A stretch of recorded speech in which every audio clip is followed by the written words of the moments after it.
What is vibing? This is Vish, and today I'll be responding to Sadhguru's video on Vivekananda when asked, can you prove that there is a God? I'm a meditation coach and I've guided hundreds of people on their meditation journeys. If you have any questions as to how to start or want to learn how to do it, either comment down below or message me on Instagram @VishVibes. Also, if you hit that subscribe button, I'll be truly grateful. Sadhguru is a yogi, mystic, and visionary who's helping to enlighten the world. I'm truly grateful for his presence, and I even got initiated into Shambhavi Mahamudra Kriya, which I've made several videos about, and you can check them on my channel. Let us see what he has to say about this Vivekananda question on God. So, Vivekananda, he went to Ramakrishna and asked, can you prove there is God? Ramakrishna asked, do you have the courage? He hesitated for a moment and he said, yes, I want to see. And when he came out, all his questions had completely evaporated. Wow. You heard of Swami Vivekananda? Yes.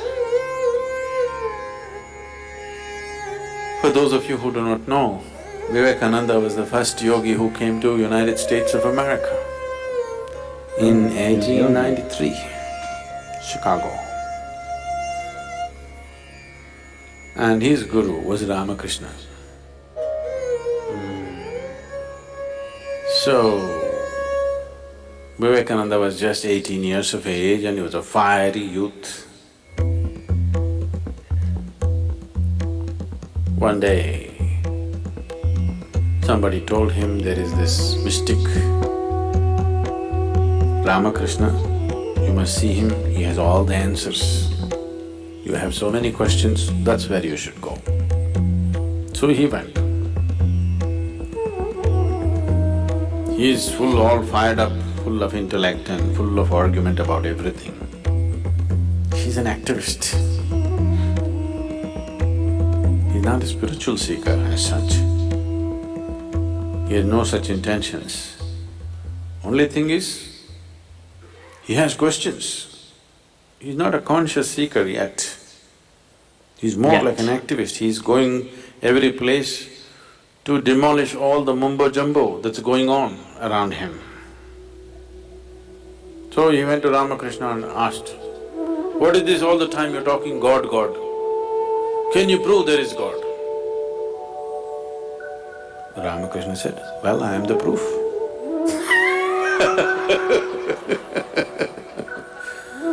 So it just deflated him completely. He was expecting all those head-spinning arguments. Ramakrishna said, well, I am the proof. I'm here. This is the proof. Then he made the mistake of asking, can you make me experience whatever it is? Ramakrishna asked, do you have the courage?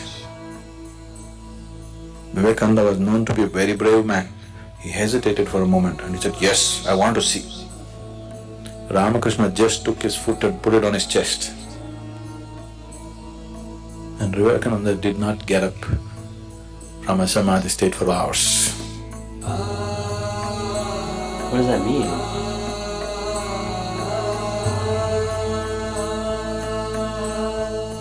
Samadhi state. And when he came out, all his questions had completely evaporated. After that, he didn't ask a single question. He saw something that he had never imagined in his life. And then the madness caught him.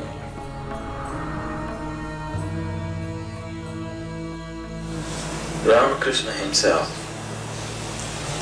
if he was left to himself, nobody in the world would have ever heard about him because he had no means to communicate with the rest of the world. He had no way of reaching out to people. He was incredible, but not cunning enough to operate with the world. Does not have the necessary will to do anything with the world. So he chose Vivekananda as his vehicle. I see. He took Ramakrishna all over the world. There have been hundreds of Ramakrishnas, but you heard only of one Ramakrishna because of somebody like Vivekananda.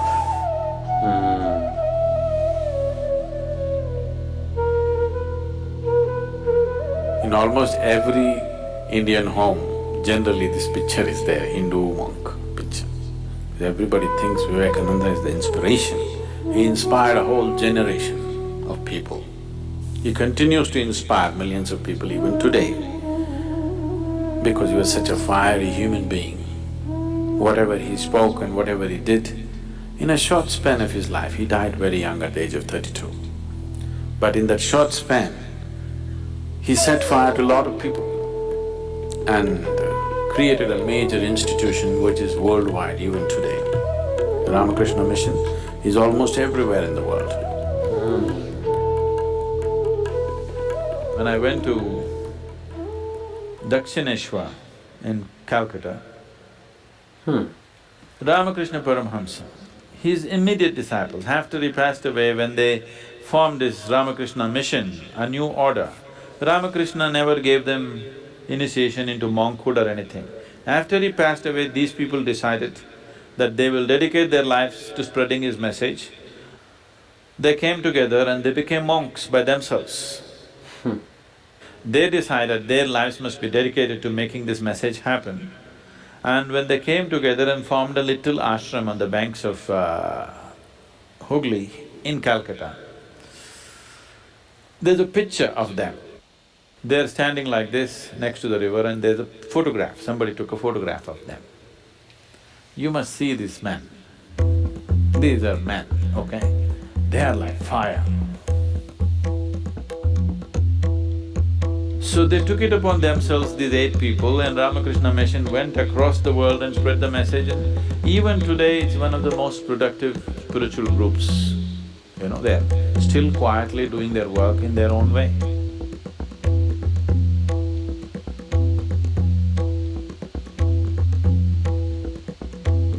Wow, that was a beautiful, beautiful video and lots of cool insight into Vivekananda as well as the Ramakrishna mission.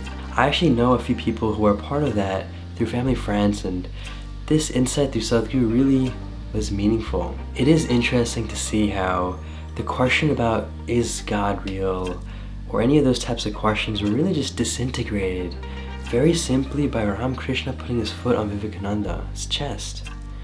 Now that might sound very strange to you and you might immediately dismiss that it's possible to know the answers to everything through, let's say, enlightenment, just through such an odd action. But here's the thing, and this is what I've learned from Sadhguru. Whether you believe in God or you don't believe in God, you're both in the same boat, because at the end of the day, if you believe in God, you don't have proof that he exists. And if you don't believe in God, you don't have proof that he doesn't exist. And that is why it is important to understand the power of just saying, I don't know. When you say I don't know to any question, naturally the doors would open up and the possibilities will be open to you so you can experience the truth yourself. Now what I'm able to kind of understand from that kind of moment, and I could be wrong, is that all those burning questions, as Sadhguru described Vivekananda as a fiery individual, all those burning questions were answered through a mini enlightenment, seems like, and that occurred through that foot action. You see, this can't be explained, and I can't back this up, and I can't even stand and say this is very true. I'm just telling you what may have happened. And here's the thing, like I said earlier, whether you think it's true or you don't think it's true, in both cases you don't have proof. And that is why it's all experiential. Spirituality, what sets that apart from science and religion, is the experiential part of it. There might be elements of experiential stuff in both religion and in science. However, the vast majority of science is really just following the order of nature and what has been studied through experiments and studies, and really just understanding at the very logical level what is happening. Religion, on the other hand, and I'm sure there's a lot of spiritual nuggets embedded in lots of religions, tends to be very faith and almost blind assumption based. And so in both cases, there isn't really an element of experience. And that is why spirituality is able to expose light to this kind of path. It is also really neat to see the journey of Vivekananda and how the Ramakrishna mission started and how it's been doing amazing stuff throughout the world. I'm truly grateful for Sadhguru shedding light on these other spiritual teachers and even yogis. And it's really nice to see how he endorses and embraces all of the other peoples, as at the end of the day, what I've learned is that we are all one. We don't all have a life. We are life expressing itself in the form of a human. And so as a result, naturally you'll understand when you experience that thing I'm just saying, that you are all one. The very oxygen that you breathe is coming from the trees, and so half of your lungs is resting on the trees, as I've learned from Sadhguru. But without the tree, you could not live, and so that really just further shows the connectedness and how we are all one. We are all one. We are all one. I just want to really emphasize that. Thank you so much for watching this video and this response to Sadhguru on Vivekananda. Make it a great day, take it joyfully, and stay conscious.